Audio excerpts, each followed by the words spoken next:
حسن آج کل ہم ڈسکس کر رہے ہیں حلف الفضول، وہ امن معاہدہ جو رسول اللہ صلی اللہ علیہ وسلم کے زمانہ میں جب آپ کی 20 سال تھی کیا گیا، اور اس کے بڑے فائدے ہوئے۔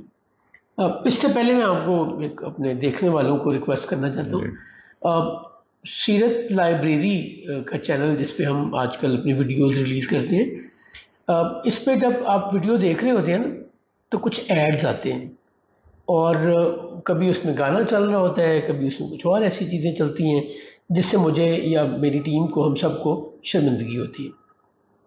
یہ ہمارے کنٹرول میں نہیں ہے، یہ یوٹیوب کے کنٹرول میں ہے۔ اگر ہم اپنی سبسکرپشن 1000 سبسکرائبر پہ لے جائیں تو یہ ہمارے کنٹرول میں آ جائے گا۔ ہم ایسا کوئی ایڈ نہیں آنے دیں گے، ہم ایڈ بند کر دیں گے تاکہ جب آپ رسول اللہ صلی اللہ علیہ وسلم کی بات سن رہے ہو تو اس میں کوئی ایسی نامناسب کمیونیکیشن نہ آئے۔ اس کے لیے ہمیں آپ کے تعاون کی ضرورت ہے۔ Please support us by subscribing our channel. Subscribe کا بٹن اویلیبل ہوتا ہے یوٹیوب پہ اگر آپ سیرت لائبریری پہ جائیں، اور صرف خود نہیں، اپنے دوستوں، عزیزوں، بہن بھائی، گھر والوں سے بھی ہمیں یہ سپورٹ دیں تاکہ ہم یہ ایڈز بند کر لیں۔ انکم ہمارا کوئی انٹرسٹ نہیں ہے، تو یہ ہماری ریکویسٹ ہے۔ امید ہے آپ ہمیں اس میں سپورٹ دیں گے۔ نبی کریم صلی اللہ علیہ وآلہ وسلم بعد کی ایج میں، جب بعد کے زمانے میں اس معاہدے کو یاد بھی کیا کرتے تھے، اور آپ بڑے فخر اور محبت سے کہا کرتے تھے اگر آج بھی مجھے ایسے معاہدے کے لیے کوئی بلائے تو میں فوراً شامل ہوں گا۔ یعنی وہ امن کے لیے جو کوشش رسول اللہ صلی اللہ علیہ وسلم کی یوتھ میں ہوئی، جس کا آپ پارٹ بھی تھے، اس کو آپ ساری زندگی بھولیں گے۔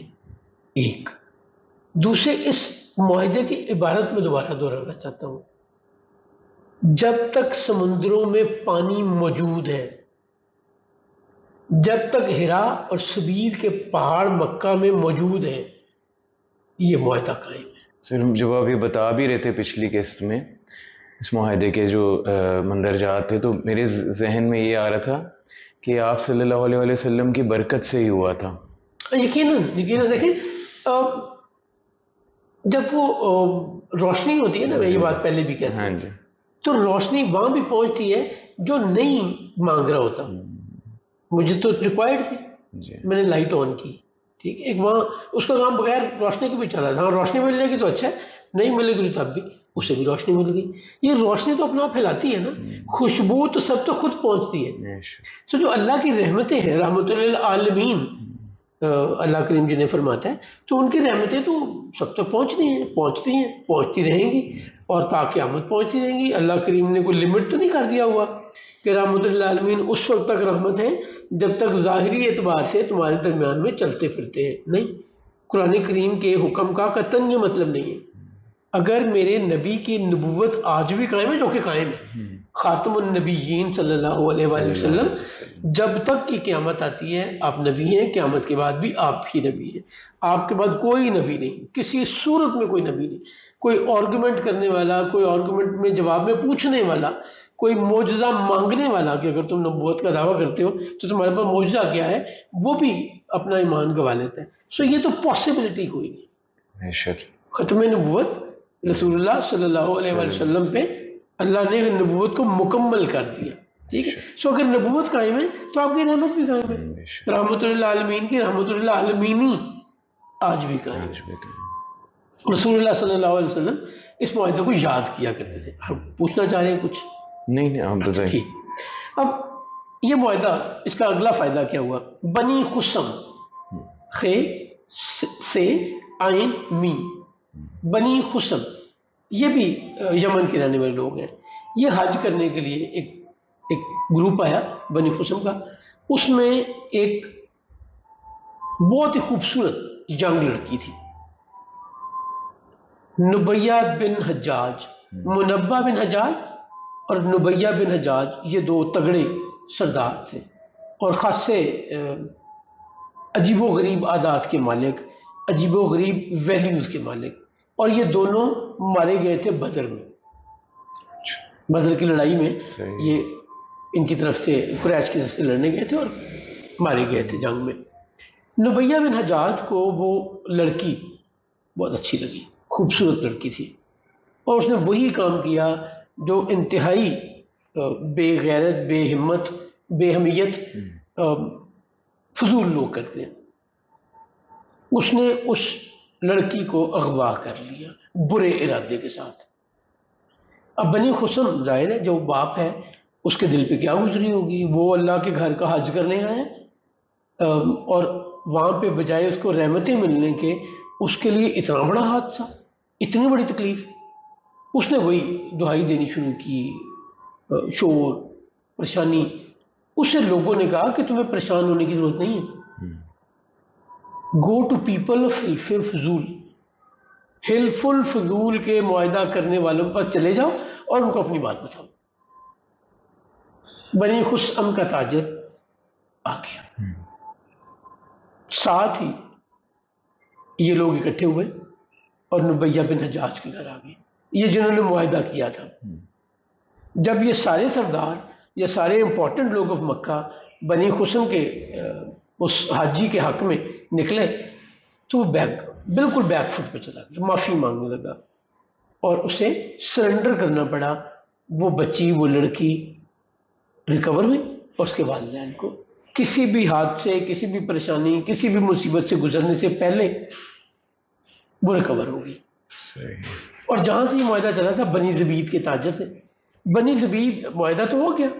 اب جب معاہدہ ہو گیا تو جناب زبیر بن عبد المطلب یہیں نہیں رکے، انہوں نے ان ساتھیوں کو سب کو لیا اور عاص بن وائل کے گھر چلے گئے،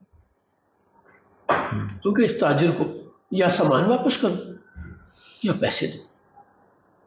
عاص بن وائل کے لیے کوئی چوائس ہی نہیں رہ گئی۔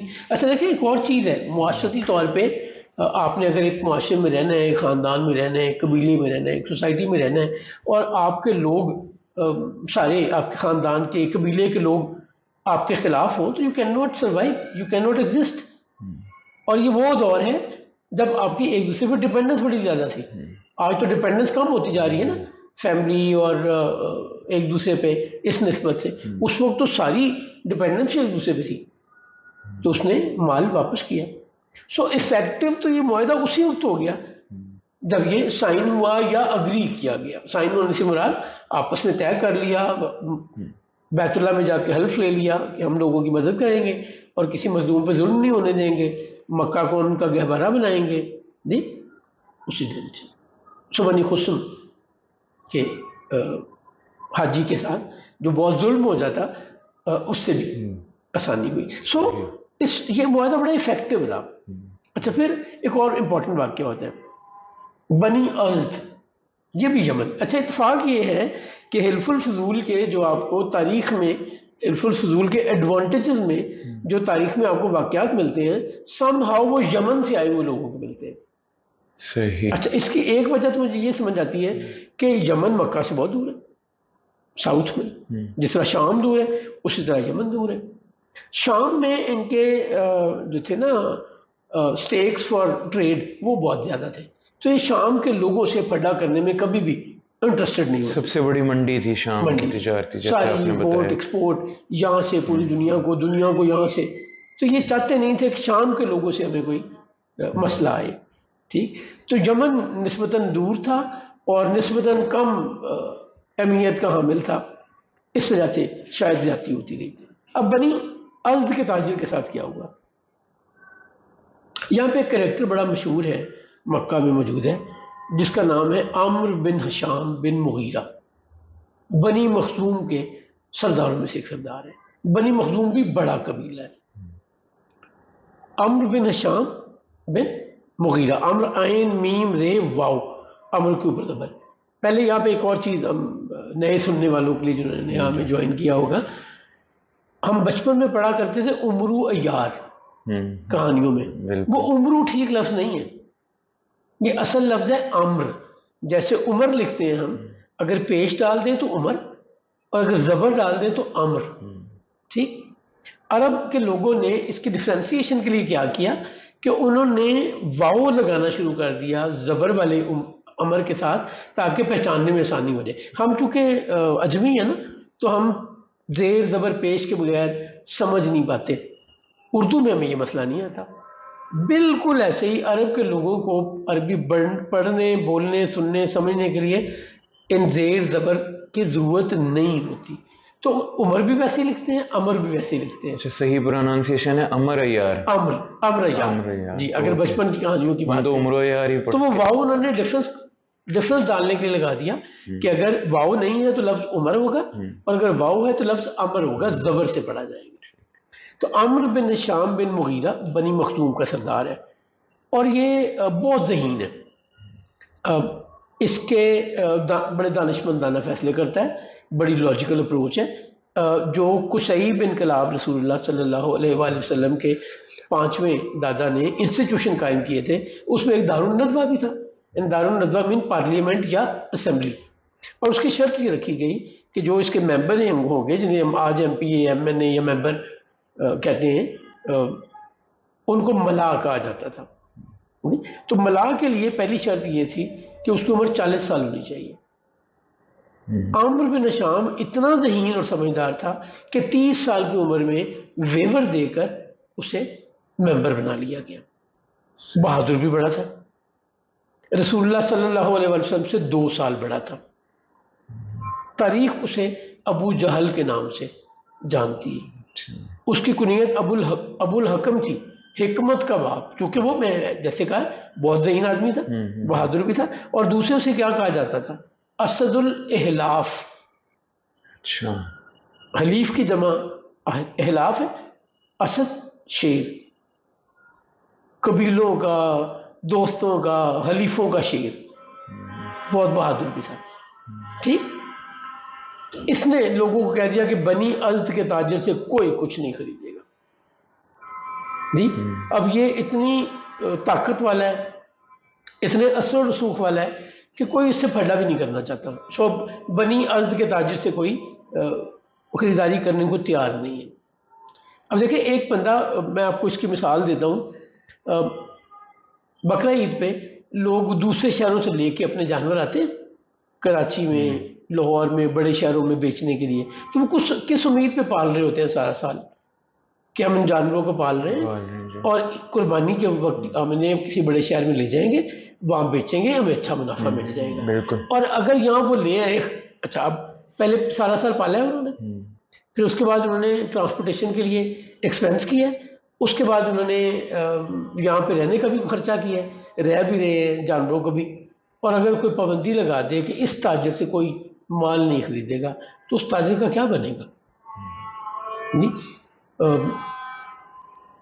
عمرو بن ہشام نے اپنا اثر و رسوخ دکھاتے ہوئے، اپنی طاقت دکھاتے ہوئے یہ کہہ دیا کہ بنی ازد کے تاجر سے کوئی مال نہیں خریدے گا. اب بنی ازد کا تاجر بھی اسی پریشانی میں ہے، تھوڑی ڈفرینٹ نوعیت میں، جو پہلے بنی زبید اور بنی خسم کے ساتھ ہوا. اس سے بتایا گیا کہ جا کے تم محمد بن عبداللہ صلی اللہ علیہ وسلم سے ملو، وہ تمہارے کام آئیں گی. ایک سوال تو یہ کہ عمر بن ہشام المعروف ابو جہل نے بنی ازد کے جو فرد تھا اس نے کیوں منع کیا تھا کہ اس سے کوئی مال نہ لے اس کا؟ دوسرا یہ کہ کیا ابو جہل آپ صلی اللہ علیہ وسلم کا چچا تھا؟ اچھا پہلے تو میں ایک غلطی کا اعتراف کروں، یہ جو واقعہ ہے یہ بنی ازد کے تاجر کا نہیں ہے، بنی زبیر کے تاجر کا ہے. بنی زبیر بھی یمن میں سیٹلڈ ہے. صحیح. میں پہلے سوال کا جواب بعد میں دوں گا، دوسرے سوال کا پہلے. عام طور پہ مشہور ہے کہ ابو جہل رسول اللہ صلی اللہ علیہ وآلہ وسلم کا چچا تھا. ایسا کچھ نہیں. صحیح. رسول اللہ کا تعلق بنی ہاشم سے، بنی عبد المطلب سے، اور ابو جہل کا تعلق بنی مخزوم سے. جی یہ کوئی 12-14 پشتے پہلے یہ کزنس تھے. سو 12-14 پشتوں میں کتنے کی رشتہ داری باقی رہ جاتی ہے؟ ہاں چونکہ 11ویں پشت جناب فہر بن مالک کے نام سے قریش نام چلا، تو یہ قریش سارے تھے تو آپس میں رشتہ داری، فہر بن مالک کے ہی بچے ہیں نا. بٹ اس کے بعد جنریشن ٹو جنریشن، یوں تو میں آپ بھی رشتہ دار ہیں بابا آدم علیہ السلام کی نسبت سے. جناب آدم کی اولاد ہے ہم سب. جی سو بنی مخزوم سے تعلق رکھنے والے عمرو بن ہشام بن مغیرہ یا ابو جہل سے ہم زیادہ معروف طریقے سے جانتے ہیں، اس کی رسول اللہ صلی اللہ علیہ وآلہ وسلم سے کوئی رشتہ داری نہیں، کوئی خونی رشتہ جسے ہم کہتے ہیں یا خاندانی فوری قریبی رشتہ ایک دو جنریشن میں، ایسا کچھ نہیں تھا. ہاں مکہ میں رہتے تھے، دونوں قریش کے قبیلے تھے. سو جہاں بھی کسی کو اگر کوئی غلط فہمی ہے، عام طور پہ مشہور ہے نا کہ ابو جہل چچا تھا، جی ابو جہل چچا نہیں تھا رسول اللہ صلی اللہ علیہ وآلہ وسلم کا. یہ پہلی بات. ٹھیک ہو دوسرا آپ نے پوچھا بنی زبیر کے تاجر سے مال لینے سے ابو جہل نے منع کیوں کر دیا؟ جی بڑی آسان سی بات ہے. حسن آپ ایک سامان لے کے آئے ہیں جو بڑا قیمتی ہے، بنی زبیر کے تاجر کو تھا کیا؟ گھوڑے. عرب میں گھوڑا ہمیشہ سے بڑی اہمیت رکھتا ہے، بڑا شوق رکھتے ہیں، اونٹوں کا بھی شوق رکھتے ہیں، گھوڑوں کا بھی شوق رکھتے ہیں. اس کے گھوڑے بڑے اعلیٰ نسل کے تھے. اور ابو جہل کیا چاہتا تھا؟ ابو جہل وہ گھوڑے خریدنا چاہتا تھا. صحیح. سو اس نے بڑا اچھا پلان کیا. اس نے سب کو منع کر دیتا ہوں، کوئی نہیں خریدے گا. جب کوئی نہیں خریدے گا تو وہ تاجر کیا ڈیسیژن لے گا؟ کیا جتنے میں بھی بک رہا ہے نا بیچو، سستا، ویلیو ڈی ویلیو کر کے، ویلیو گرا کے ڈی ویلیو کر کے میں خرید لوں گا، اچھے پیسوں میں بیچوں گا. نہیں. اب کسی نے مشورہ دیا اس تاجر کو کہ تم محمد بن عبداللہ صلی اللہ علیہ وآلہ وسلم کے پاس جاؤ، وہ تمہارا مسئلہ حل کریں گے. رسول اللہ کے پاس وہ گیا. اس نے کہا میرا مال بہت اچھا ہے بٹ میں کتنے دن یہاں رکا رہوں گا؟ یمن سے آیا ہوا، وہ اپنے ساتھ کوئی زادرہ لے کے آیا ہوگا، کوئی پیسے لے کے آیا ہوگا کہ رستے میں یہ خرچ ہو جائیں گے، کوئی ہفتہ 10 دن 15 دن مہینہ جتنا بھی میں رکوں گا اس کے لیے بھی میرے پاس خرچہ ہونا چاہیے. باقی میری پروڈکٹ بک جائے گی، میرا سامان بک جائے گا، میرا مال بک جائے گا، تو اگر مزید ضرورت ہوگی تو میں اس میں سے کنزیوم کر لوں گا اور انہی پیسوں سے مکہ میں اویلیبل چیزیں جو یمن کے لیے فائدہ دیں گی مجھے خریدوں گا اور لے آؤں گا. بٹ اگر اس کا سامان یمن سے لایا ہوئے نہیں بک رہا تو بیچارہ کیا کرے گا؟ کتنے دن وہاں رکا رہے گا؟ جی کتنے دن کا خرچہ کر سکتا ہے؟ آپ ٹریول کرتے ہیں جی پاکستان سے باہر ٹریول کریں کتنا ایکسپینسو ہے، اور یہ ہر زمانے میں ایسے ہی رہا ہے. آج کی اکانومی کے اعتبار سے آج بھی ایکسپینسو ہے، اس وقت کی اکانومی کے اعتبار سے اس وقت بھی ایکسپینسو تھا. 35-40 دن تو لگتے تھے یمن سے شام سے مکہ آنے میں. نہیں تو کتنا ایکسپینس آتا ہوگا، کتنا ٹائم لگتا ہوگا، کتنی پرابلمز آتی ہوں گی اس سارے سفر میں. کہیں اونٹ مر گیا، کہیں پانی نہیں مل رہا، کہیں کوئی بیمار ہو گیا، کہیں وہ جو آپ سامان لے کے چلے تھے وہ خراب ہو گیا. نہیں تو یہ آسان نہیں ہوتا تھا. سال میں ایک دفعہ ٹریول. بے شک. جناب ہاشم رسول اللہ کے پردادا نے یہ 2 سفار شروع کیے، یمن اور شام، اور اس کا ذکر قرآن کریم میں سورہ قریش میں اللہ کریم نے کیا ان دونوں سفار کا. اب وہ بیچارہ تنگ آ گئے، اس کے پیسے بھی ختم ہو گئے، اسباب بھی نہیں ہے، اسے مدد بھی کوئی نہیں ہے، اب وہ سامان واپس بھی نہیں لے جا سکتا. تو وہ رسول اللہ صلی اللہ علیہ وسلم کے پاس آ گیا. اس نے آ کے بتایا کہ جی میرے ساتھ تو بڑی زیادتی ہو رہی ہے، آپ کے یہاں کے قبیلے کے ایک سردار نے لوگوں کو منع کر دیا ہے کہ میرا سامان نہیں خریدنا، اور میرے پاس آ کے مجھے وہ بڑی تھوڑی آفر دے رہے ہیں. اچھا جب اس نے دیکھیں ابو جہل نے کیا پہلے پابندی لگا دی کوئی اسے نہیں خریدے گا. اب وہ ڈیسپریٹ ہوگا، وہ ڈیسپریٹ ہوا، اب اس نے بیچنا ہے. خریدنے کے لیے ابو جہل خود چلا جاتا ہے، اسے کہتا ہے مال بیچنا ہے؟ ہاں بیچنا ہے. کتنے میں بیچنا ہے؟ لیٹ سے اس نے کہا میں نے 5000 درہم میں بیچنا ہے، 2000 میں بیچنا ہے. یار 2000 تو کوئی قیمت نہیں ہے 5000 کی. اچھا پھر بیچ لو جس کو بکتا ہے. جی سو اس کو یہ سمجھ آ گئی کہ میری یہاں پہ پروڈکٹ نہیں بکنے دینی اس نے، اور کوئی ناراضگی مول لینے کو تیار نہیں ہے. بنی مخزوم کا سردار، ایک اہم سردار، بہادر لڑاکا، اثر و رسوخ والا اور نہایت ذہین. رسول اللہ صلی اللہ علیہ وسلم نے بنی زبیر کی ریکوائرڈ ڈیمانڈڈ ویلیو پہ 3 گھوڑے خرید لیے. 3 گھوڑے رسول اللہ نے کس پرائس پہ خرید لیے؟ ڈیمانڈڈ پرائس جس پہ بنی زبیر کا تاجر بیچنا چاہتا تھا. ہماری اگزامپل کی صورت میں، یہ لٹرل نہیں ہے، یہ ویلیوز ایکچوئل نہیں ہے، جی ہم صرف سمجھنے سمجھانے کے لیے. اگر اسے 5,000 درہم مانگے تو رسول اللہ صلی اللہ علیہ وسلم نے 5,000 درہم میں تینوں گھوڑے خرید لیے جی. اور اس کے بعد رسول اللہ کا ایکومین، بزنس ایکومین، آپ نے 2 گھوڑے بعد میں 5,000 میں بیچ دیے. خریدے 3 تھے، بیچے 2 5,000 میں. اب تیسرا گھوڑا بچ گیا، یہ پروفٹ ہی پروفٹ ہے. واہ اور سرکار نے تیسرا گھوڑا بھی اچھی پرائس پہ بیچ لیا اور وہ پیسے غریبوں میں تقسیم کر دیے. سبحان اللہ. وہ جو پروفٹ یا انکم آئی وہ اب بنی زبیر کا تاجر بہت خوش کیا ہے. رسول اللہ صلی اللہ علیہ وآلہ وسلم جاتے ہیں جی ابو جہل کے پاس اور جا کے کہتے ہیں ایسی زیادتی نہ کیا کرو لوگوں کے ساتھ. لوگ یہاں اپنا مال بیچنے آتے ہیں، اللہ کے گھر آتے ہیں، کاروبار کرنے آتے ہیں، زیادتی نہیں کرنی چاہیے. ابو جہل کو پتہ چلا وہ میں سب کو تو انفلوئنس کر لیا تھا کہ کوئی بنی زبیر کے تاجر کا مال نہیں خریدے گا، محمد بن عبداللہ میرے انفلوئنس میں نہیں آیا. اس سے پہلے تک ابو جہل کے رسول اللہ سے تعلقات بہت اچھے تھے. اچھا. اس واقعے کے بعد اچھے نہیں رہے. اب ذرا تصور لائیے، آپ کے سوسائٹی، علاقے، گاؤں، شہر میں ایک بدماش ہے، سارے اس سے ڈرتے ہیں، اس کا روب قائم ہے.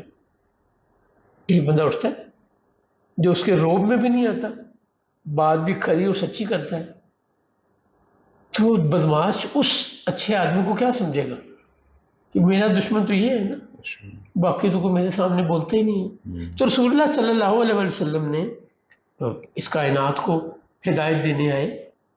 آج بھی ان کی ہدایت موجود ہے، قائم ہے اور ہمیشہ قائم رہے گی. رسول اللہ صلی اللہ علیہ وسلم نے وہ جو آپ فرماتے ہیں نا کہ آج بھی اس معاہدے پہ مجھے کوئی بلائے تو بڑی خوشی سے آؤں گا، اتنی خوشی مجھے سرخ اونٹوں کے ملنے پہ نہ ہوتی جتنی مجھے اس معاہدے نے دی. تو سرکار نے ساری زندگی اس پہ عمل بھی کیا، ذاتی حیثیت میں بھی کیا. اس موضوع پہ اگر ہماری کو بات جی سر، میں یہ پوچھنا چاہ رہا تھا آپ صلی اللہ علیہ وسلم کی عمر مبارک اس واقعے جب ہوا ہے تو کیا عمر مبارک تھی رسول یہ اللہ 20-21 سال کی باتیں ہیں. اچھا صلی اللہ علیہ وسلم. ونس اگین یہ بڑی سیکھنے کی چیز ہے. بے شک. In such a young age in a society جہاں پہ لوگ بڑے تگڑے ریلیشنز، قبیلہ، عصبیت، پریجوڈس، اس میں سٹینڈ آؤٹ کر رہے ینگ نوجوان جی. اور حضور کو اس زمانے میں صادق اور امین کہا جا رہا ہے کہ سچ بولتے جی، اور یہ اگر امانت دی جائے تو اس کی حفاظت کرتے ہیں. کوئی بددیانتی یا بے ایمانی یا کوئی ادھر ادھر نہیں ہوتی چیزیں. اچھا ایک سوال اور تھا کہ یہ حلف الفضول کے بعد کا واقعہ ہے؟ جی یہ بات کا واقعہ. اچھا یعنی اس نے اپنا وہ معاہدہ بھی ہوا ہوا ہے لیکن وہ ایک ظاہر بڑے قبیلے کا تھا اب لیکن زیادتی ہو رہی ہے پھر بھی، مطلب ایک دیکھیں جو مائٹ از رائٹ ہے نا وہ کبھی ختم نہیں ہوا. وہ ایک محاورہ ہے، وہ کہتے ہیں معاہدے عورتوں کے لیے یا کمزوروں کے لیے ہوتے ہیں، تگڑے کے لیے کوئی معاہدہ نہیں ہوتا جی. تو یہ ہمیشہ پاور والا مائٹ از رائٹ کا اصول ہمیشہ قائم رہا. یہ کبھی کبھی دنیا میں ختم نہیں ہوا. یہ جب تک یہ دنیا موجود ہے یہ ایسے ہی چلتا ہے. اور یہی اسی ایپیسوڈ میں جب آپ یہ سارا واقعہ بتا رہے تھے میرے ذہن میں ایک بات یہ آ رہی تھی کہ ابو جہل ذہین تھا لیکن مائنڈ نیگیٹو طرف چلتا تھا. یہ نیگیٹیوٹی ہے نا، اور دولت کا رسیا ہونا. اور یہ واپس آئیے ابلیس، کیا وہ کوئی نالائق تھا؟ معلم الملکوت، فرشتوں کا استاد. سو علم تو اس کے پاس بہت بڑا تھا.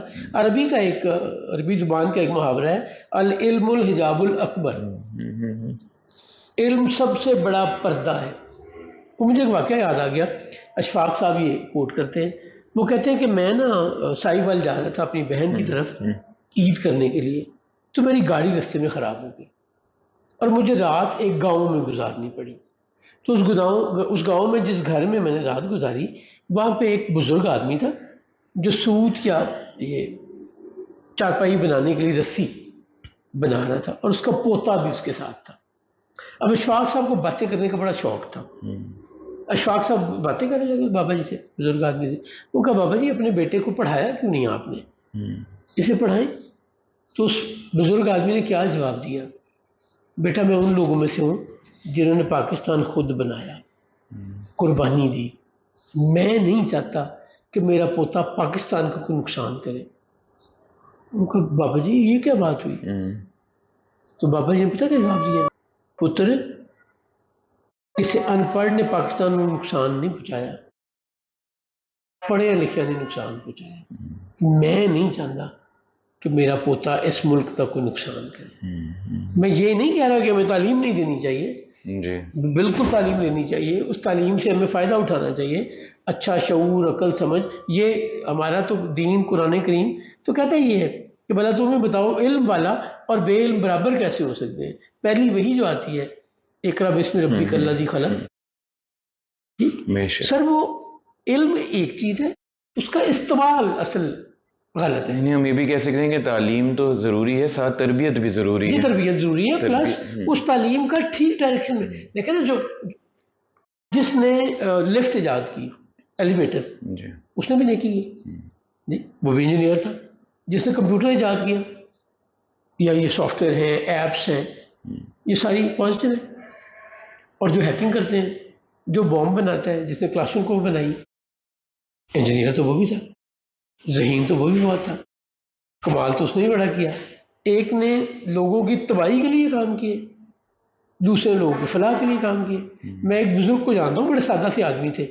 وہ ریلوے میں کام کرتے تھے اور ریلوے انجن ڈیولپ کرنے والے کو, انوینٹ کرنے والے کے لیے 2 نفل روز پڑھا کرتے تھے.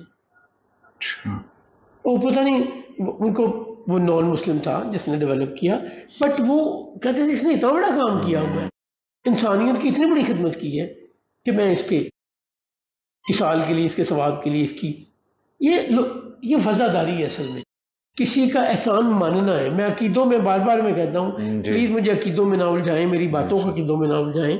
میں مجھ پہ اسلام اور کفر کے فتوے میں نہیں جا رہا. میں تو بات کر رہا ہوں کہ ایک بندے نے انسانیت پہ احسان کیا تو دوسرا اسے یاد کیسے رکھتا ہے, اسے بدل کیسے دینا چاہتا ہے. اس کے خیال میں سب سے بڑا بدلہ یہ ہے کہ میں اس کے لیے کوئی نیکی کروں.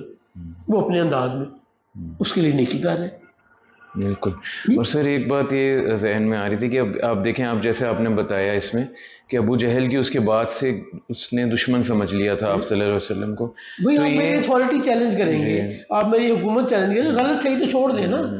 اگر غلط صحیح پہ انسان عمل کرتا ہو تو اسے شکریہ ادا کرنا چاہیے تھا رسول اللہ کا, کہ میں غلط کر رہا تھا, آپ کی مہربانی. سر یہ بغض و عناد, کینہ پروری ہوئی, اور اسی چیز سے آپ صلی اللہ علیہ وسلم نے لوگوں کے قلوب کو پاک صاف کیا. سرکار نے اسٹیبلش یہ چیز کی ہے کہ اچھے کریکٹر سے دنیا کو بدلا جاتا ہے, اچھی ویلیو سے بدلا جاتا ہے, اچھے کمال سے بدلا جاتا ہے. اللہ کریم ہمیں ان کی سنت پہ, ان کی عادتوں پہ, ان کے احکام پہ, ان کی زندگی پہ عمل کرنے کی توفیق عطا فرمائے. آمین آمین.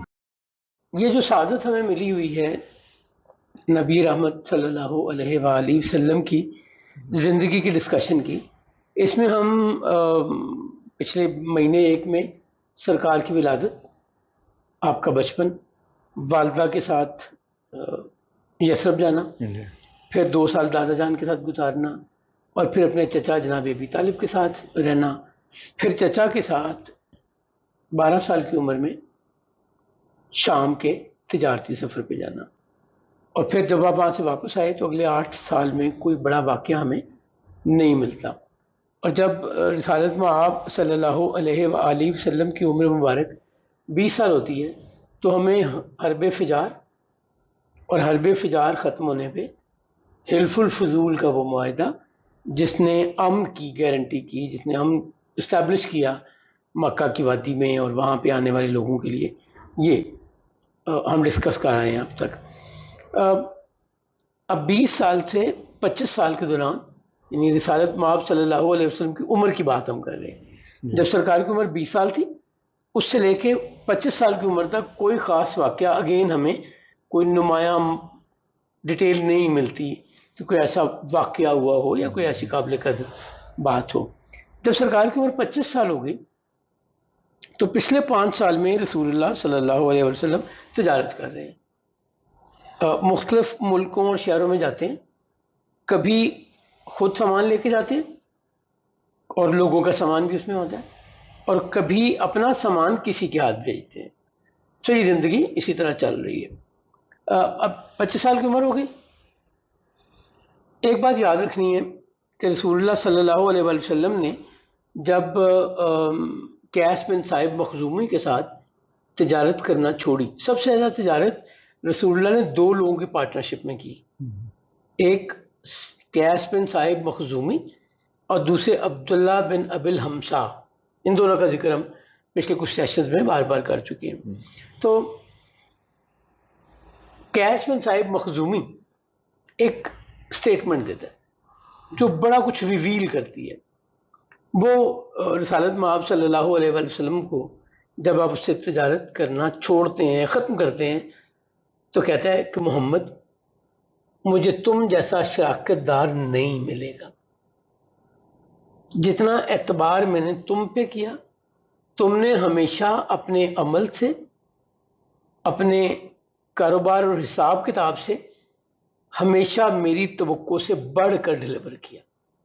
تو میں محسوس کرتا ہوں کہ اب مجھے اتنا اچھا پارٹنر نہیں ملے گا جیسا تم ہو. تو یہ اب یہ دیکھیں، یہ باتیں ہو رہی ہیں جب رسالت مآب صلی اللہ علیہ وسلم نے اعلان نبوت نہیں کیا. ابھی لوگوں کو، مکہ کے لوگوں کو، عام لوگوں کو نہیں پتا کہ یہ اللہ کے رسول ہیں، اور اللہ 40 سال کی عمر معجزے کے طور پہ، کریڈیبلٹی کے طور پہ، ایک بڑی اچیومنٹ کے طور پہ پیش کرنا چاہتا ہے اس معاشرے کو کہ یہ دیکھو میرا محبوب 40 سال تمہارے درمیان زندہ رہا، ہر قسم کے دور سے گزرا، دیکھو کتنی بڑی پرسنالٹی ہے، کتنا بڑا کردار ہے، کتنا بڑا انسان ہے. تو یہ پلان اور ڈیزائن تو اللہ کے ہیں نا، جو اللہ کریم جانتا ہے. عام لوگوں کو اندازہ نہیں ہے کہ اگلے 20 سال میں، 15 سال میں کیا ہونا ہے. وہ تو on the face of it, on the merit of it رسول اللہ کو مل رہے ہیں. اگر رسول اللہ کا اخلاق اچھا ہے تو لوگ کہہ رہے ہیں بہت اچھا ہے. اگر رسول اللہ کا اخلاق اچھا نہ ہوتا تو یہ سٹیٹمنٹس نہ آتی. تو یہ سٹیٹمنٹس اس وقت کی ہیں جب رسول اللہ نے اعلان نبوت نہیں کیا، وچ مینز یہ عقیدت نہیں ہے. اگر یہ سٹیٹمنٹس آتی اعلان نبوت کے بعد تو خیال کیا جا سکتا تھا کہ یہ سٹیٹمنٹس اس لیے آ رہی ہیں کہ اب اللہ کے نبی ہیں تو لوگ اپنی محبت کا اظہار کر رہے ہیں، عقیدت کا اظہار کر رہے ہیں. گرمیاں آ گئی. ان گرمیوں میں یہ 596 عیسوی کی گرمیاں ہیں. گرمیوں میں ہمیشہ سے مکہ سے ایک بڑا تجارتی قافلہ شام جایا کرتا ہے، اور یہ مکہ کی اکانومی کا یا مکہ کی بزنس کا کے لیے ریڑھ کی ہڈی ہے. یہ سب سے بڑا کارواں ہے. لوگ اس کے لیے پورا سال سیونگ کر رہے ہوتے ہیں، کلیکٹ کر رہے ہوتے ہیں مال تجارت کہ ہم نے بھیجنا ہے. اور اس بڑے قافلے میں ایک خاتون اپنا سامان بھیجتی ہیں جن کا نام ہے خدیجہ بنت خویلد. خدیجہ بنت خویلد بنی اسد سے تعلق ہے، اور ان کے والد خویلد بن اسد. خویلد بن اسد بہت بڑے تاجر تھے. مکہ کے شاید سب سے بڑے بزنس مین خویلد بن اسد تھے، سیدہ خدیجہ کے والد. ان کی ڈیتھ ہوتی ہے حرب فجار سے پہلے. 5 سال تو یہ حرب فجار چلی. پھر فجار البراد جو ہم نے ڈسکس کی، جو براد بن قیس نے اروا رحال کو قتل کیا، اور جو جنگیں چلتی رہیں 4 مختلف سال ہوئی. 5ویں سال جنگ ہونے لگی تو عتبہ بن ربیعہ نے اسے امن کی صورت میں ختم کروا دیا. رسول اللہ صلی اللہ علیہ وسلم نے آخری 2 میں حصہ لیا. ایک میں رسول اللہ اپنے چچاؤں کو تیر پڑھاتے تھے، اور دوسرے میں چونکہ جنگ ہی نہیں ہوئی. تو یہ 6 سال پہلے ڈیتھ ہو چکی ہے خویلد بن اسد جناب خدیجہ کے والد کی. تو اب ان کے بزنس کو سیدہ خدیجہ دیکھتی ہیں. سو یہ خاتون تاجرہ اپنی جگہ بڑا مقام رکھتی ہیں مکہ میں، اور ان کا کریکٹر اور ان کی عادات ہے کہ ان کو طیبہ، پاک صاف، نیک، طاہرہ، گڈ کریکٹر کہا جاتا ہے. یعنی جو ہم ایک معاشرہ سوچتے دیکھتے ہیں عرب کا، جس میں خرابیاں بھی تھیں اچھائیاں بھی تھیں، اس میں سٹینڈ آؤٹ کرتی ہیں سیدہ خدیجہ. اور وومن امپاورمنٹ میں بار بار کہتا ہوں وہ بھی نظر آتی ہے.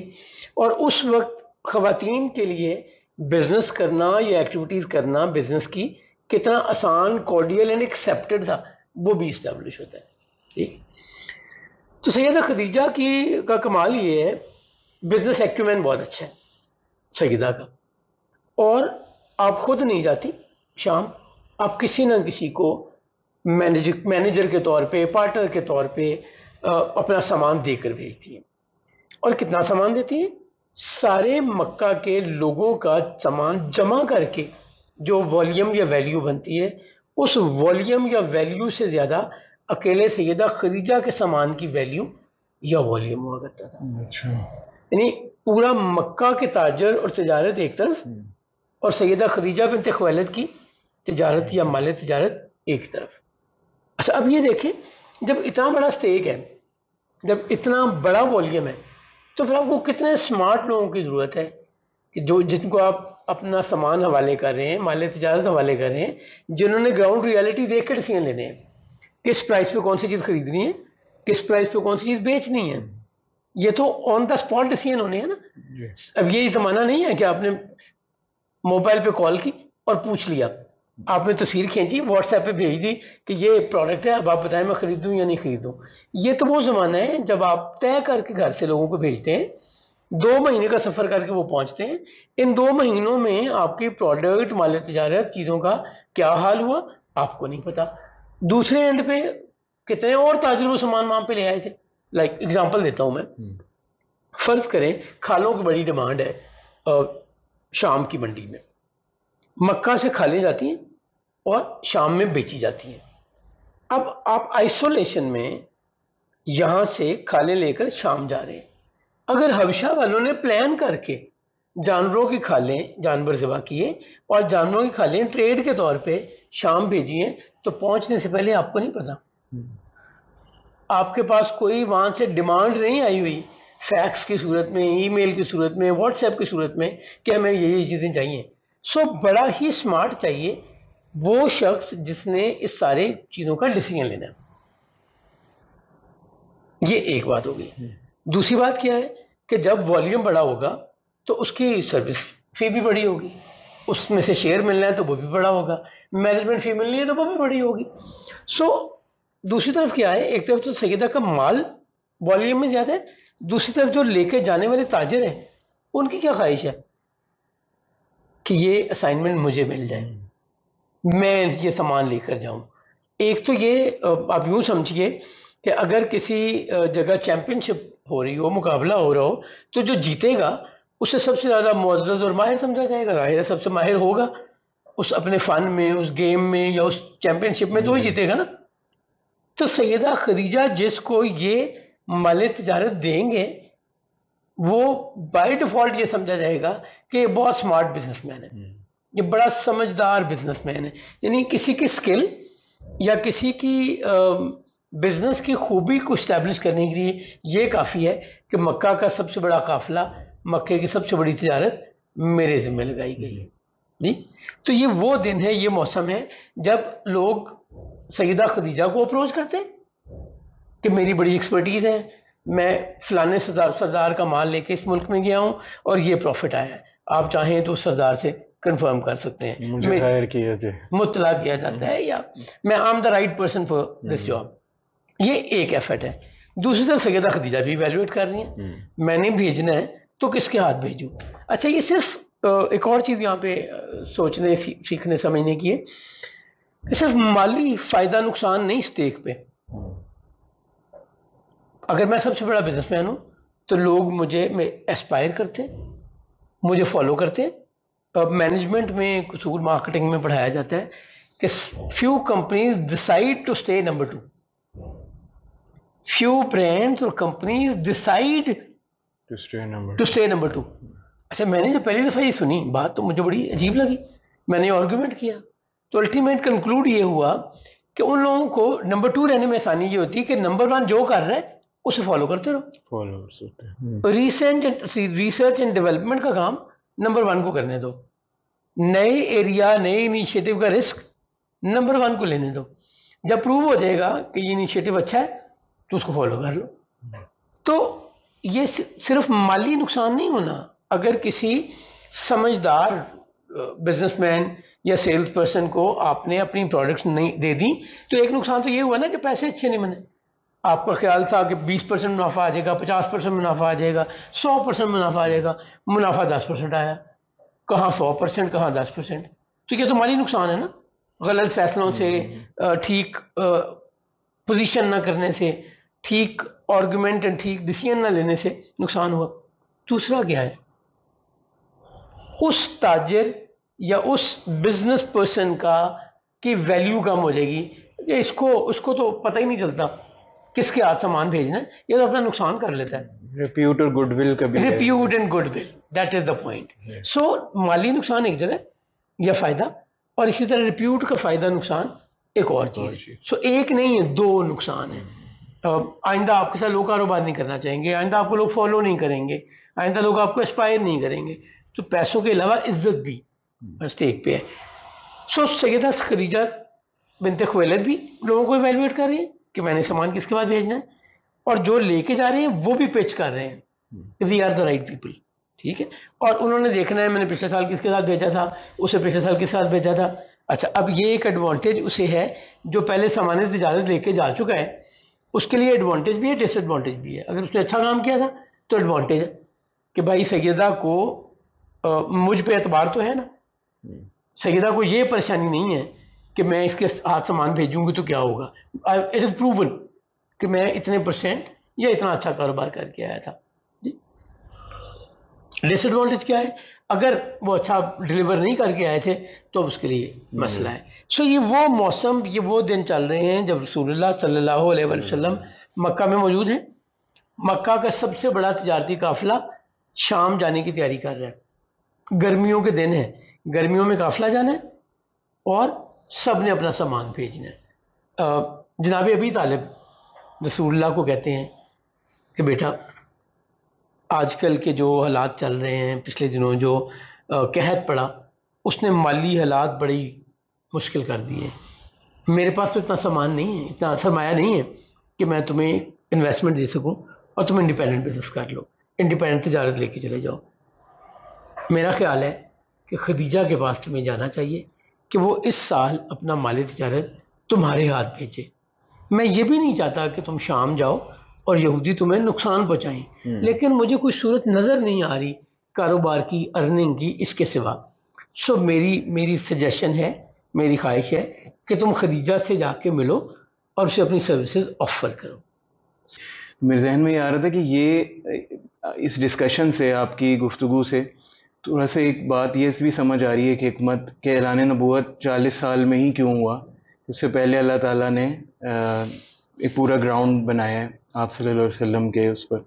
تو یہ میں اس پہ آپ سے, اچھا یہ نا آپ نے اب کسی اور ڈائریکشن میں بات کی ہے تو میرا دھیان کہیں اور گیا ہے. جی, یہ 40 کا جو فگر ہے نا, یہ اس معاشرے میں مکہ میں بڑی ویلیو رکھتا تھا. جی, جب قصی بن کلاب رسول اللہ صلی اللہ علیہ وآلہ وسلم کے 5 پشت پیچھے دادا, جنہوں نے ماڈرن مکہ کی بنیاد رکھی, جو ریفارمز کی, جنہوں نے ڈفرینٹ انسٹیٹیوشنز ڈیولپ کیے, جنہوں نے ادارے بنائے. جی, ہم ڈیٹیل بڑی لمبی ڈسکس کر رہے ہیں. انہوں نے ایک ادارہ بنایا جس کا نام رکھا گیا دار الندوہ, آج کی پارلیمنٹ, آج کی اسمبلی. اس اسمبلی میں مکہ کے سردار, ملا کہا جاتا تھا انہیں عربی میں, ملا. 9واں سپارہ یاد کریں, قال الملأ الذین, نوح علیہ السلام کا اس وقت اللہ ذکر کر رہے ہیں اور فرماتا ہے کہ اس کی قوم کے سرداروں نے کہا, قال الملأ الذین, نوح علیہ السلام کی قوم کے سرداروں نے کہا. تو ملا کا مطلب کیا ہوا, سردار. وہ ملا ممبر ہوتے تھے جنہیں ہم اردو میں رئیس یا سردار کہتے ہیں, اس دار الندوہ کے. ان کی عمر کتنی, ان کی عمر کی بیسک شرط کیا تھی؟ 40 سال. ٹھیک. سو عرب اس زمانے میں یہ سمجھتے تھے کہ 40 سال کی عمر میں ایک انسان میچور ہو جاتا ہے. اس کی تھاٹس، اس کا تھاٹ پروسیس، اس کی پرسنالٹی، اس کی زندگی کی اچھائیاں برائیاں سامنے آ جاتی ہیں. ٹھیک.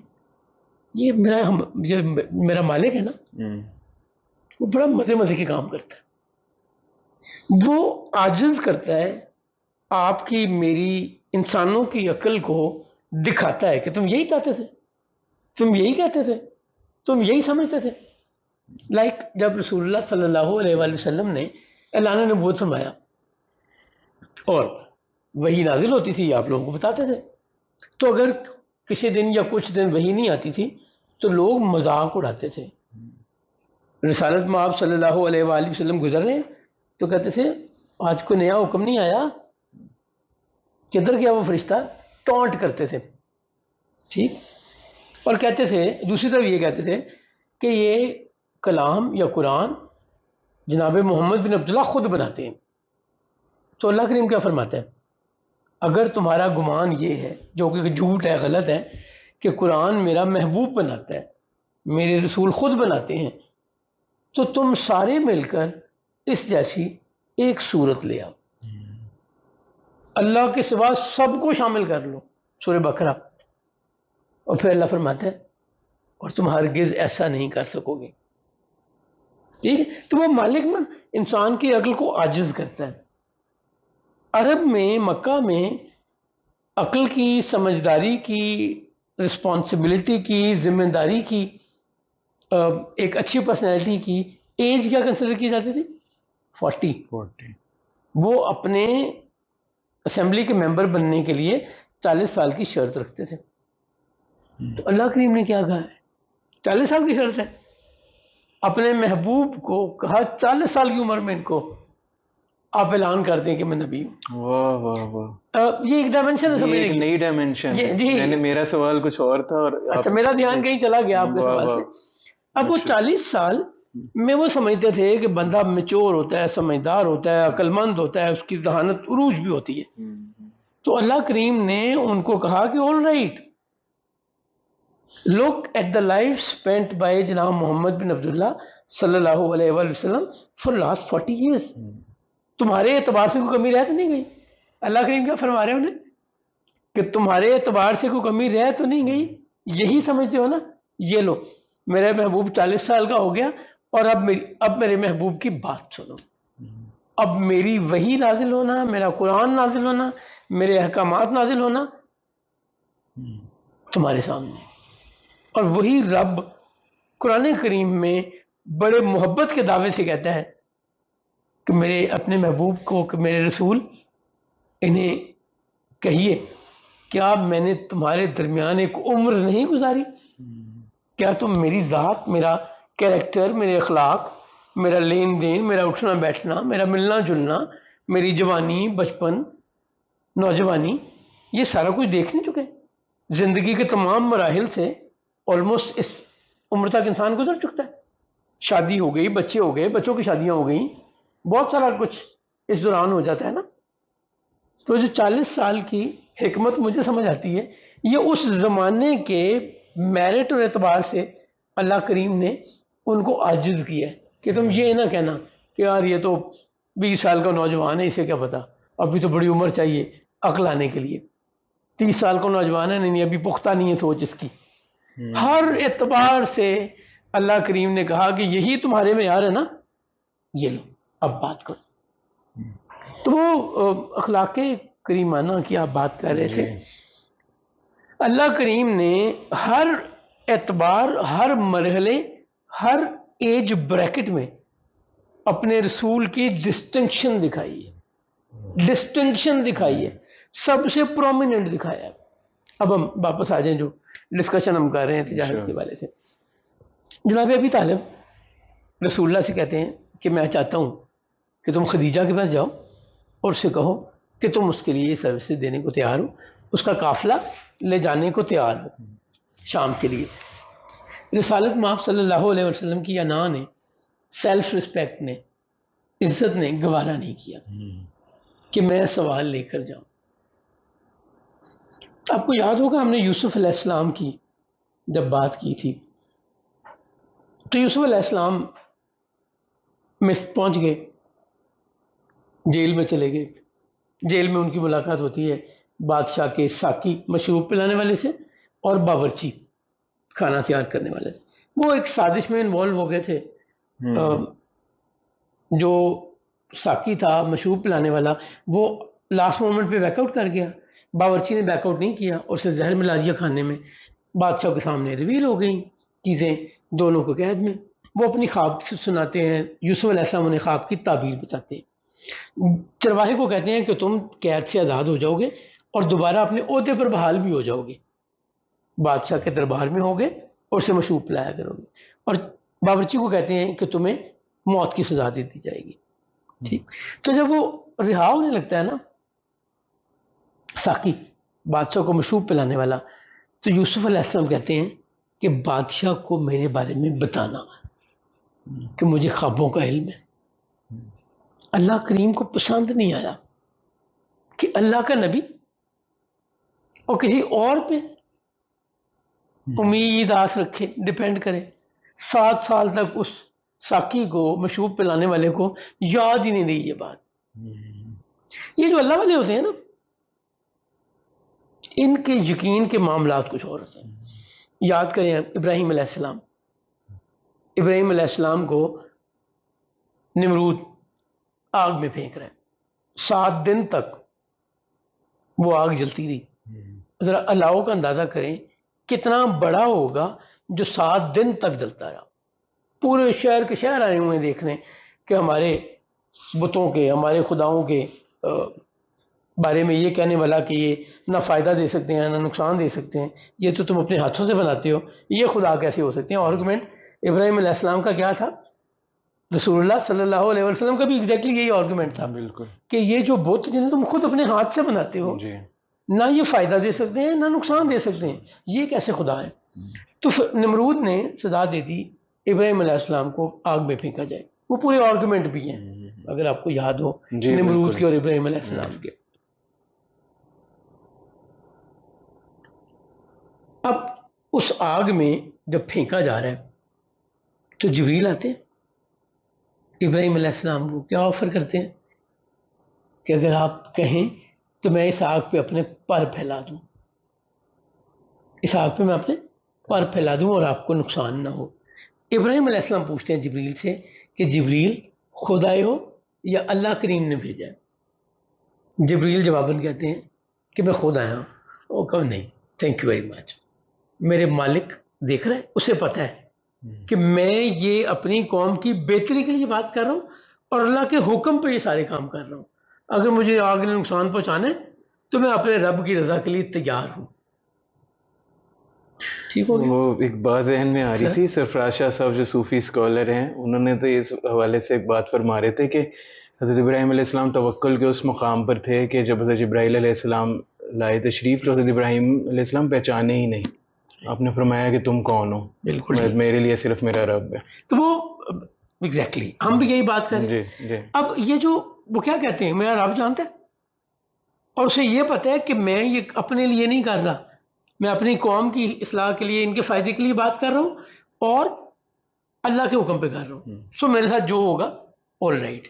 اب پھینکا جاتا ہے تو اللہ کیا جواب دیتا ہے؟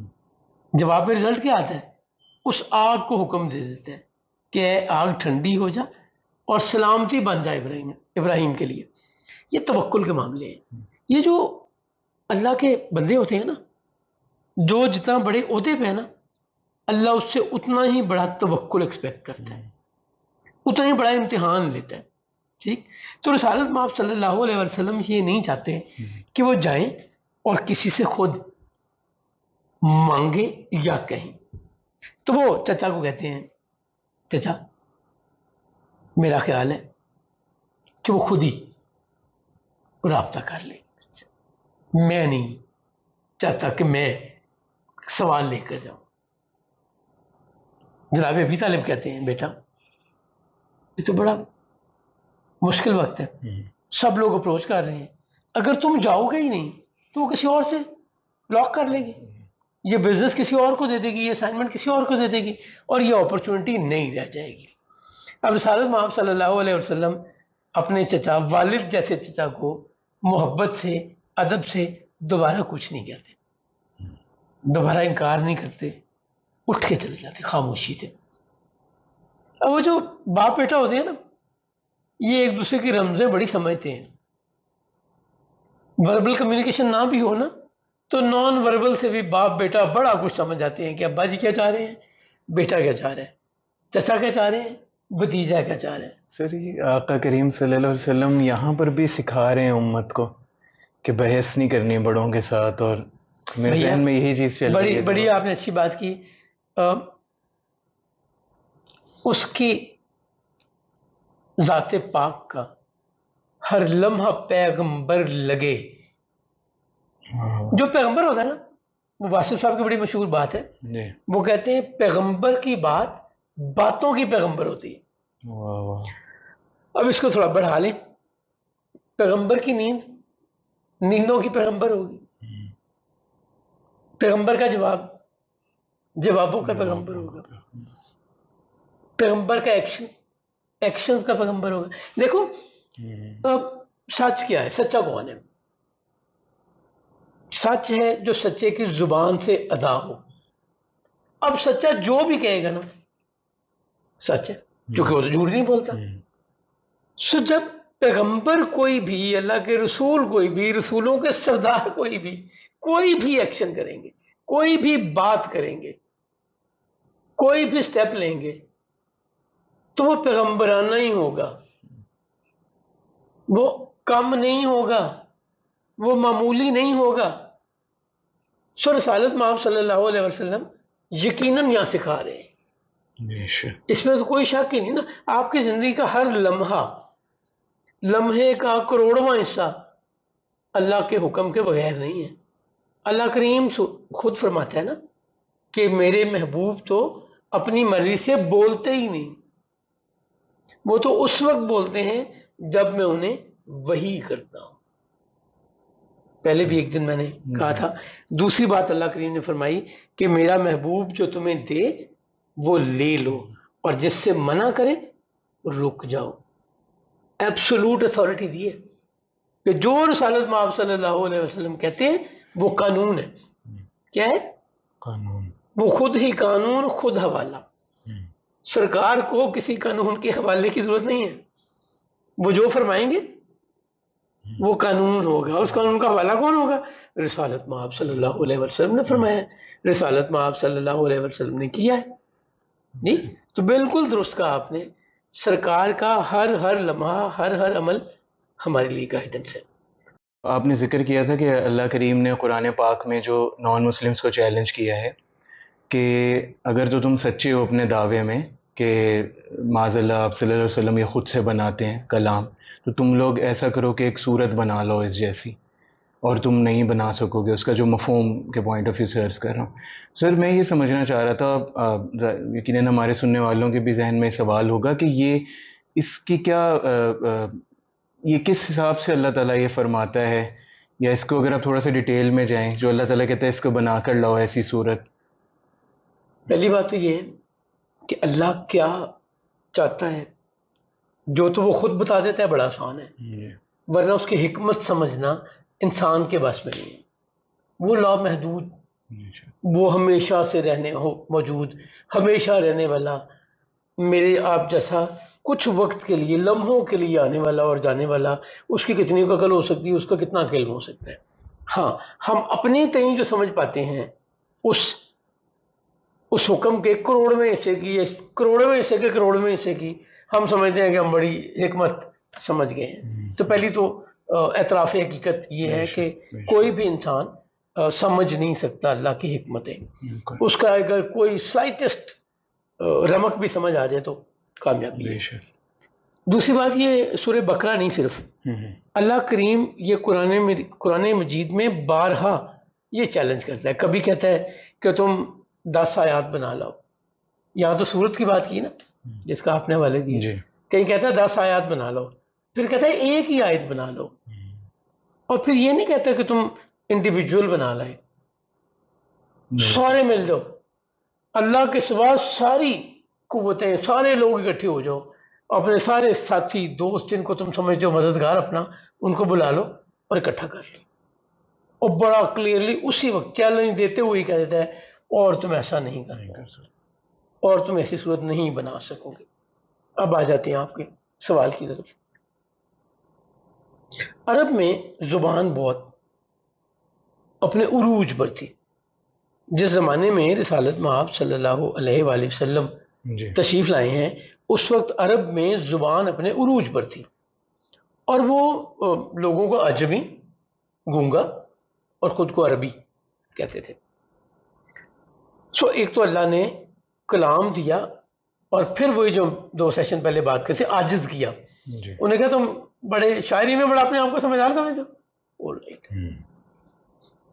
ہر سال مقابلہ ہوا کرتا تھا شاعری کا، اور جو ٹاپ کلام ہوتا تھا اسے 1 سال کے لیے بیت اللہ میں لٹکا دیا جاتا تھا، یعنی the best poetry was selected to be displayed in بیت اللہ۔ یہ بہت بڑی آنر ہوتی تھی۔ جب سورہ کوثر نازل ہوئی نا، تو جناب ابو بکر بن ابن ابو قحافہ، ابو بکر ابن ابو قحافہ نے یہ سورہ لکھی اور جا کے لٹکا دی۔ ہر آنے والا شاعر دیکھ کے کہتا تھا یہ انسان کا کلام نہیں۔ واہ واہ، اس کی ٹون، اس کی اتھارٹی۔ یاسر، عمار بن یاسر صحابی، ینگ صحابی تھے، ان کی والدہ اور والد دونوں شہید کر دیے گئے۔ سمیہ بنت خبات ان کی والدہ تھی، اور یاسر ان کے والد تھے، دونوں کو شہید کر دیا گیا ایمان لانے کی سزا کے طور پہ۔ جب ہم آئیں گے نا اس دور میں تو زیادہ ڈیٹیل سے بات ہوگی۔ یہ دونوں مسلمان کیسے ہوتے ہیں؟ عمار پہلے مسلمان ہو گئے، ایمان لے رسول اللہ صلی اللہ علیہ وسلم پر، تو یہ دونوں ماں باپ کو بٹھا کے نا سورہ والضحیٰ سناتے ہیں، والضحیٰ واللیل اذا سجا۔ نہیں، وہ جوں سنتے جاتے ہیں دونوں میاں بیوی یا ماں باپ، تو ان کے چہرے کے رنگ تاثرات بدلتے جاتے ہیں، اور مکمل کرنے پہ کہتے ہیں بیٹے کو، بیٹا یہ انسان کا کلام نہیں ہے۔ اب ہم چونکہ عرب نہیں ہیں، ہم عربی زبان کی وہ جہت نہیں جانتے۔ وہ تو صحیح عرب سارے، وہ ان کو کلام سنتے ہی اندازہ ہو جاتا تھا کہ یہ انسان کا کلام نہیں ہے، اس کلام میں کچھ اور جان ہے، ڈکشن ہے۔ اچھا، میں بار بار یہ اعتراف کرتا ہوں کہ میں عربی نہیں جانتا، میں عجمی ہوں، عربی سے نہ بلد ہوں، کہیں غلطی میں تلفظ غلط ہو جائے، لفظ غلط استعمال کر رہا ہوں تو معافی چاہتا ہوں، یہ بارہا میں نے اعتراف کیا، آج بھی کر رہا ہوں۔ اس کے باوجود آپ مجھے کوئی عبارت دیں، اگر اس میں قرآن کریم کا کوئی ٹکڑا ہوگا، آیت ہوگی، یعنی الفاظ ہوں گے، تو آپ کو یوں بتا دوں گا کہ یہ قرآن کریم ہے۔ قرآن کریم کی عربی فرق ہے، قرآن کریم کی زبان فرق ہے۔ وہ جیسا نا مسلمہ کذاب، اس نے سورہ قاریہ کے مقابلے میں نا القاریہ تم القاریہ وما ادراک ما القاریہ، اس نے اپنی ایک آیت صورت بنا لی، وبر، الوبر والوبر وما ادراک ما الوبر۔ لوگوں نے پوچھا یہ کیا ہے؟ اس نے کہا یہ وہی ہے وبر۔ وبر کیا ہے اور تم کیا جانو وبر کیا ہے؟ لوگ پوچھیں وبر کیا ہے تو کہتا مجھے کیا پتا وبر کیا ہے۔ یہ اگر کہا جائے نا کہ کبھی اٹیمپٹ ہی نہیں ہوئی، اگر یہ کہا جائے کہ کبھی قرآن کریم جیسی کلام بنانے کی اٹیمپٹ ہی نہیں ہوئی تو یہ غلط ہے۔ 20 تھنک ٹینک بنے ہسٹری میں، کوئی نہیں بنا سکا، اور اللہ کے کلام کی زبان ہی اور ہے نا۔ اچھا، جو شاعری سے شغف رکھتے ہیں نا، ان کو آپ شعر سنائیں اور کہیں یہ غالب کا شعر ہے، تو وہ نام بھی شعر سنا ہو نا انہوں نے، وہ کہتے ہیں غالب کا یہ شعر ہی نہیں ہو سکتا، اقبال کا یہ شعر ہی نہیں ہو سکتا۔ بالکل فرق پتہ چل جاتا ہے۔ تو یہ تو اقبال اور غالب ہیں، اس کائنات کا مالک، اس کی زبان اور اس جیسا کلام کوئی لا سکتا ہے؟ سو مالک نے، میں نے کہا نا، وہ عاجز کرتا ہے، وہ کہتا ہے اسی پہ مان ہے نا، تمہیں اپنی زبان پہ مان ہے، all right، اس زبان کی ساری ایکسپرٹیز اکٹھی کر لو اور ایک صورت بنا کے لے آؤ، اور تم نہیں لا سکو گے۔ ہم بات کر رہے تھے رسالت مآب صلی اللہ علیہ وسلم کے دوسرے سفر تجارت کی، تو یہ جناب ابی طالب بھی سمجھ گئے ہیں کہ بھتیجا میرا مجھے جواب تو نہیں دے کے گیا، لیکن یہ خدیجہ کے پاس جانا نہیں چاہتا یہ سوال لے کے۔ جناب ابی طالب سیدہ خدیجہ کے پاس خود چلے جاتے ہیں۔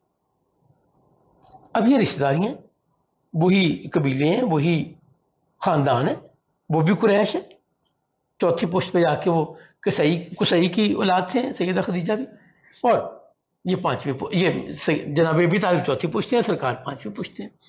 سو یہ رشتہ داریاں ہیں، کزنز ہیں، کوئی بالکل قریبی ہے، کوئی ذرا ایک دوست ہے آگے کزن ہے۔ تو جا کے کہتے ہیں خدیجہ میرا بھتیجا کاروبار کرتا ہے اور قافلے لے کے دوسرے ملکوں کو بھی جاتا ہے، نہایت ایماندار، سلحجو، معاملہ فہم اور سمجھدار ہے۔ میں چاہتا ہوں کہ اس سال قافلہ، تجارتی قافلہ تم محمد کے ہاتھ بھیجو۔ سیدہ خدیجہ کہتی ہیں کہ کون نہیں چاہتا کہ اسے اچھا کاروباری شراکت دار ملے، اچھا بزنس پارٹنر کسی نہیں چاہیے۔ میں محمد کی خوبیوں سے بھی واقف ہوں اور ریپوٹیشن سے بھی، آپ اسے کہیے مجھے آ کے ملے۔ ٹھیک، جناب ابی طالب بڑے خوش، واپس آ کے سرکار ختمی مرتبت صلی اللہ علیہ وسلم سے کہتے ہیں بیٹا میں خدیجہ کے پاس گیا تھا اور میں نے اسے کہا ہے کہ اس سال محل تجارت شام بھیجنے کے لیے تم سے ڈیل کر لے یا تمہارے ہاتھ بھیجے، تو تم اسے جا کے ملو۔ سرکار سیدہ خدیجہ کے پاس ملنے چلے جاتے ہیں۔ سیدہ خدیجہ کہتی ہیں، اب ذہن میں یہ رہے کہ سیدہ خدیجہ کی عمر ہے 40 سال اور رسالت مآب صلی اللہ علیہ وسلم 25 سال کے ہیں، 15 سال عمر میں کم ہے۔ ٹھیک، تو وہ سرکار سے کہتی ہیں محمد تم میرے چچا کے بیٹے ہو اور میں چاہتی ہوں کہ تم یہ مال تجارت لے کر جاؤ شام۔ میں تمہاری خوبیوں سے بھی واقف ہوں، تمہاری ڈیلنگ سے بھی واقف ہوں، تمہاری فیئرنیس بھی مجھے پتہ ہے، اور اچھے پارٹنر کی ضرورت کسی نہیں ہوتی۔ سرکار ختمی مرتبہ صلی اللہ علیہ وسلم سیدہ کے ساتھ ڈیٹیلز طے کرتے ہیں۔ سیدہ ساری میرا مال یہ ہے، میں نے اتنے کا پرچیز کیا ہے، میری یہ ڈیمانڈڈ یا خواہش ہے کہ اس پرائس پہ شام میں بک جائے، یہ ساری چیزیں طے کرتی ہیں اور آفر کرتی ہیں کہ جو کنسیڈریشن، جو مینجمنٹ فی، جو پارٹنر شیئر میں باقیوں کو دیتی رہی ہوں میں تمہیں اس سے 2 گنا دوں گی۔ صحیح۔ سرکار پوچھتے ہیں 2 گنا کیوں دیں گی؟ عرض کرتی ہیں کہ میں آپ کی ایمانداری، آپ کے معاملات سے واقف ہوں۔ اچھا، اب یہاں پہ ایک سوال پیدا ہوتا ہے کہ سیدہ خدیجہ نے کیا سنی سنائی بات پہ یہ سارا کچھ کیا؟ ایک تاریخ دان ہے سید ابن عبد الناس، ابن عبد الناس کا بیان، روایت یہ ہے کہ جناب خدیجہ چھوٹا سامان، تھوڑا سامان، وہی بات، سرکار کسی قافلے کے لیے کچھ سامان لے کے جا رہے ہیں تو کچھ اور لوگوں نے بھی سامان دے دیا کہ میرا سامان بھی لے جاؤ، جس پہ کیس بن صاحب مخزومی یہ کہتا ہے کہ اگر میری تجارت کرتے ہوئے محمد نے لوگوں کا سامان بھی لے کے گئے اسی سفر میں تو ان سے کوئی شیئر پروفٹ نہیں لیا، حالانکہ یہ ان کا رائٹ تھا، حالانکہ یہ محمد کا رائٹ تھا، جو اس وقت نارم تھے، جو چیزیں تھیں، اور مجھے یعنی کیش کو بھی اس میں کوئی اعتراض نہیں تھا، کسی کو بھی اعتراض نہیں ہوتا تھا جی۔ تو اس طرح پہلے سامان بھیج چکی 2 دفعہ، اور وہ جرش کے علاقے میں رسول اللہ یہ سامان لے کر گئے۔ رسول اللہ اپنے چچا جناب عباس کے ساتھ بھی بزنس کرتے رہے مل کے، آپ کے ساتھ یمن گئے، عباس ابن عبد المطلب کے ساتھ جی یمن گئے اور وہاں سے خوشبوئیں خرید کے لائے. جناب عباس کے دو بزنس تھے، ایک وہ خوشبو خریدا کرتے تھے اور حج کے دنوں میں حج پہ آنے والوں کو خوشبو بیچا کرتے تھے. ٹھیک. دوسرے وہ منی لینڈنگ کرتے تھے، بینکنگ اس زمانے کی سمجھ لیں، لوگوں کو قرض دیتے تھے اور اس پہ پروفٹ یا انٹرسٹ کماتے تھے. سرکار ختمی مرتبہ اپنے چچا، سب سے بڑے چچا جو ہماری زبان میں تایا، زبیر بن عبد المطلب کے ساتھ بھی تجارت کرتے رہے. تو حضور کا جرس جانا، بحرین جانا، حبشہ جانا، یمن جانا اور شام جانا روایات میں ملتا ہے. تو رسالت مآب صلی اللہ علیہ وآلہ وسلم ان سب جگہوں پر مال تجارت لے کر جاتے رہے ہیں، کبھی اپنا، کبھی لوگوں کا، کبھی کلیکٹیولی. سو سیدہ کو خود بھی ایکسپیرئنس تھا. اچھا، اب چونکہ میں پچھلے نشست میں بات کی تھی کہ یہ قافلہ صرف فائنینشیل لاس یا گین نہیں تھی، ریپوٹیشن گین اور لاس بھی تھی. تو سیدہ نے یہ ڈیسیژن کسی عقیدت یا سفارش میں نہیں لیا کہ اچھا ابھی طالب آ گئے، میرے کزن ہیں ابھی طالب کہہ گئے ہیں تو اب میں یہ مان لوں. نہیں، بالکل میرٹ پہ ڈیسیژن لیا سیدہ خدیجہ نے. جو ریپوٹیشن قیس بن صاحب مخدومی، عبداللہ بن ابی الحصاب، ابو سفیان، اپنا ایکسپیرینس سیدہ خدیجہ کا، ان سب کو جمع کر کے سیدہ نے یہ ڈیسیژن لیا کہ all right, Muhammad bin Abdullah is talented enough to lead this trade caravan. میں اس سال کی تجارت محمد بن عبداللہ کے ساتھ ضرور کروں گی، چونکہ ان کے ایتھکس، ان کی سکل، ان کا رویہ، ان کی ڈیل، ان کی خوبیاں اتنی ہیں کہ میں بڑی خوشی سے، بڑی آسانی سے، بڑی سیٹسفیکشن کے ساتھ اپنا سامان شام بھیج دوں. آج کے لیے اتنا ہی.